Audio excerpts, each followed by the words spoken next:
¿Qué desigualdades de género está poniendo al descubierto la situación que se ha generado? De momento nos siguen cuidando las de siempre, ellas, las enfermeras y las médicas y las auxiliares y las cocineras y las limpiadoras. Las profesiones de cuidado, también la medicina, están feminizadas. Así que gracias al esfuerzo de ellas vamos tirando. Por eso, lo primero que tenemos que recordar es quién nos cuida y quiénes son los responsables de unos recortes que matan.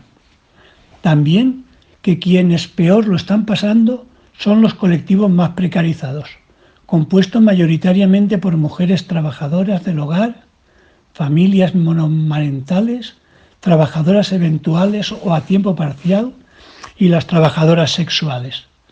Por otra parte, el hecho de quedarnos en casa, aislados del mundo exterior, está suponiendo un incremento significativo de la violencia de género y tal vez también de los embarazos deseados o no. Pregunta: en esta situación tan especial, ¿cuál es el papel de los hombres? ¿Están asumiendo su responsabilidad en los trabajos domésticos y de cuidado? El hecho de tener que quedarnos en casa nos obliga a pasar mucho más tiempo juntos, con la pareja y los hijos, del acostumbrado, y cabe decir aquello de ojos que ven, corazón que siente. Es imposible alegar ignorancia ante las necesidades de cuidado de la pareja y la demanda de atención por parte de los menores, de modo que se complica la tendencia al escaqueo de la inmensa mayoría, que se ven asumiendo más responsabilidades domésticas de las habituales. Supongo que tienden a asumir las menos penosas, de modo que son más los hombres que salen a pasear al perro o a comprar al súper, lo que requiere, no obstante, enterarse de dónde están los productos, fijarse en las marcas, tener en cuenta las fechas de caducidad de algunos alimentos o saber lo que cuesta llenar la cesta de la compra. Pero yo empezaría preguntándome en qué medida nos está afectando a quienes están a favor de la igualdad. ¿En qué medida estamos implicándonos más en los trabajos domésticos y de cuidados? ¿O si también nos están cuidando nuestras parejas más de lo que las estamos cuidando? Es una buena oportunidad para preguntarnos a qué privilegios hemos renunciado personalmente, habida cuenta de que los hombres somos lo que hacemos, no lo que decimos ni lo que pensamos. Es más, si pienso en la relación que se da entre los privilegios de género y de clase social, no seré yo quien dé por supuesto siquiera que todos los que disfrutamos de los servicios de alguna trabajadora del hogar les sigamos pagando lo que acostumbrábamos aunque se queden en casa, como forma de asumir nuestras responsabilidades con los cuidados.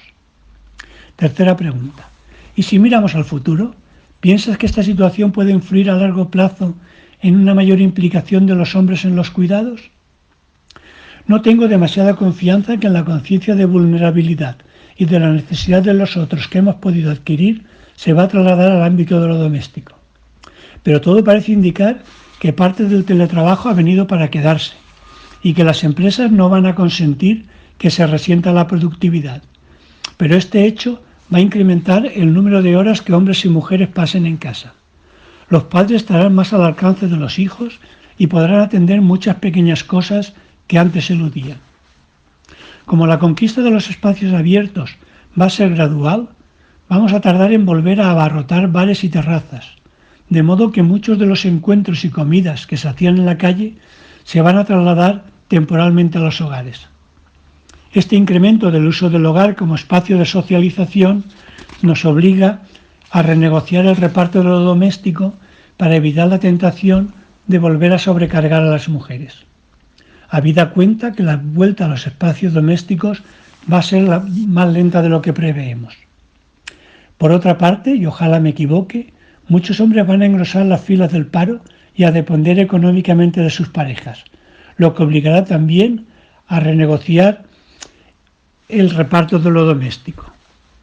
Cuarta pregunta: ¿y si miramos a la sociedad en general, puede ser un buen momento para que un replanteamiento social de los cuidados? ¿Qué haría falta para conseguir una mayor implicación de los hombres? Con una vuelta progresiva al espacio abierto, acompañada de una precarización de los recursos económicos de buena parte de la población, el trabajo doméstico y de cuidado va a seguir siendo motivo de conflicto para quienes lo vienen siendo, y quienes dejen de poder pagar a quien se lo haga. Este es, por tanto, el sector de la población masculina al que hay que dirigir los mensajes y campañas que llaman a la corresponsabilidad, pero habría que acompañarlos de servicios de apoyo como guarderías, ayudas a la dependencia y estímulos que animen a los hombres para que se acojan a reducciones de jornadas. A los que pueden permitirse pagar a quien les ahorre el conflicto que supone negociar la corresponsabilidad, habría que animarles a legalizar la situación de las trabajadoras del hogar de cuyos servicios se benefician, no pagándoles nunca menos de lo que marca el salario mínimo.